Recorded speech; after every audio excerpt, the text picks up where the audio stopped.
السلام علیکم۔ آج کا سب سے اہم سوال یہ ہے کہ کیا عمران خان کی جان اڈیالہ جیل میں خطرے میں ہے، کیونکہ بہت سارے باخبر لوگ اس کی تشویش کر رہے ہیں اس بات کی کہ شاید ان کی جان خطرے میں ہے۔ اور یہ میں نہیں کہہ رہا، عمران خان کے وکیل نعیم حیدر پنچوتا نے جب ان سے ملاقات کی اور اس کے بعد جو ویڈیو بیان جاری کیا ہے وہ بہت تشویشناک ہے کہ ان کی جان خطرے میں ہے، اور ان کو جن حالات میں اڈیالہ جیل میں رکھا گیا ہے وہ بہت ہی خراب حالات ہیں۔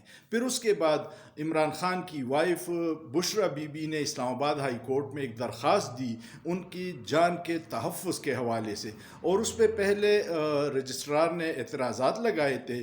اس کے بعد سپریم کورٹ کے اسلام آباد ہائی کورٹ کے چیف جسٹس عامر فاروق صاحب نے اس اعتراضات کو دور کیا، لیکن پھر بھی 2 دن بعد کی تاریخ دے دی۔ اور آپ کو یاد ہوگا جب نواز شریف کی باہر جانے کی وہ درخواست تھی اسلام آباد ہائی کورٹ میں جسٹس اطہر من اللہ کے پاس، تو اطہر من اللہ صاحب نے حکومت سے پوچھا تھا، اس وقت عمران خان کی حکومت تھی، کہ آپ نواز شریف کی زندگی کی گارنٹی دیں گے کہ وہ کل تک زندہ رہے گا؟ یہی الفاظ تھے۔ اور اب جب عمران خان کی اپنی جان خطرے میں ہے تو اس کو 2-3 دن ڈیلے کر رہا ہے۔ کسی کی جان کی گارنٹی کوئی انسان کیسے دے سکتا ہے؟ یہ تو اللہ کو پتہ ہے کس وقت موت آنی ہے اور کتنی زندگی ہے، لیکن جج ایک انسان سے، عمران خان کی حکومت سے یہ پوچھ رہا تھا کہ آپ اس کے زندگی کی گارنٹی دے۔ یہ ممکن نہیں ہے، لیکن اب عمران خان کی زندگی خطرے میں ہے اور اسلام آباد ہائی کورٹ کے چیف جسٹس عامر فاروق صاحب اس کو ڈیلے کر رہے ہیں اس تاریخ کو سننے میں۔ دوسری ایک اہم بات ہے، کڑیاں جب آپ ملائیں گے تو آپ کو پتہ چلے گا کہ کوئی نہ کوئی کھچڑی ایسی پک رہی ہے۔ فیصل واڑہ کو آپ کو پتہ ہے عمران خان سے سب سے پہلے غداری کرنے والا اور اس کی کمر میں چرا گھومنے والا جو آج کل چمچہ بنا ہوا ہے، فیصل واڑہ نے یہ بیان دیا ہے کہ عمران خان کو دل کی تکلیف تھی۔ اس کے جواب میں شہباز گل جو عمران خان کا چیف سیکیورٹی آفیسر تھا، اور اس نے بیان دیا ہے کہ عمران خان 71 سال میں بھی بالکل فٹ تھا اور اس کو دل کی کبھی تکلیف نہیں ہوئی۔ کیا یہ بیانیہ بنایا جا رہا ہے کہ کل کو عمران خان کو کچھ ہوا تو ہم یہ کہیں گے کہ اس کو تو پہلے سے دل کی تکلیف تھی؟ اور اس کی مثال ہمارے سامنے ہے۔ عمران ریاض خان جو مشہور صحافی ہے، وہ 4 ماہ لاپتہ تھا اور اب جب آیا ہے تو اس کی بولنے کی صلاحیت بہت ہی ڈیمیج ہو چکی ہے، وہ سائیکولوجیکلی بہت ڈپریس ہے، اور اس ٹراما سے نکلنے میں بھی اس کو 4-5 ماہ لگیں گے۔ تو یہ جو کڑیاں آپ ملائیں تو پھر آپ کو یہ اندازہ ہوگا کہ واقعی عمران خان کی جان اس وقت شدید خطرے میں ہے۔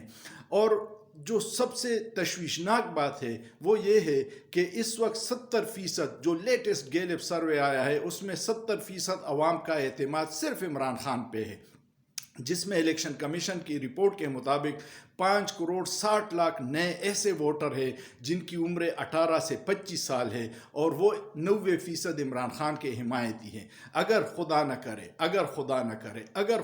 کرے عمران خان کو جیل میں کچھ ہوتا ہے یا کوئی کرواتا ہے تو اس سے ملک میں انتہائی انتشار ہوگا، کیونکہ یہ جو 5 کروڑ یوتھ ہے ان کو پھر قابو کرنا کسی کے بس میں نہیں ہوگے۔ خدا را ہوش کے ناخن لیجئے، اپنی اناؤں کے خول سے باہر آئیے۔ ہم سب کا یہ ملک ہے، یہ سب محب وطن ہیں۔ آپ اناؤں کی ضد چھوڑ دیجئے، صرف پاکستان کا سوچئے۔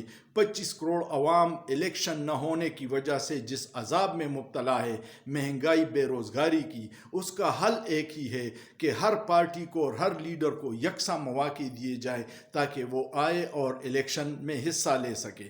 اگر آپ پاپولر لیڈر کو جس کے پیچھے 70% عوام ہیں اس کو روکیں گے اور ایک ڈمی پارٹیوں کو آگے لے کے آئیں گے، جس ایسے الیکشن کی پھر کوئی کریڈیبلٹی نہیں ہوگی، نہ اس کو انٹرنیشنل کمیونٹی مانے گی اور نہ پاکستان کے عوام مانیں گے، اور اس سے سیاسی انتشار میں اضافہ ہوگا، کمی نہیں ہوگی۔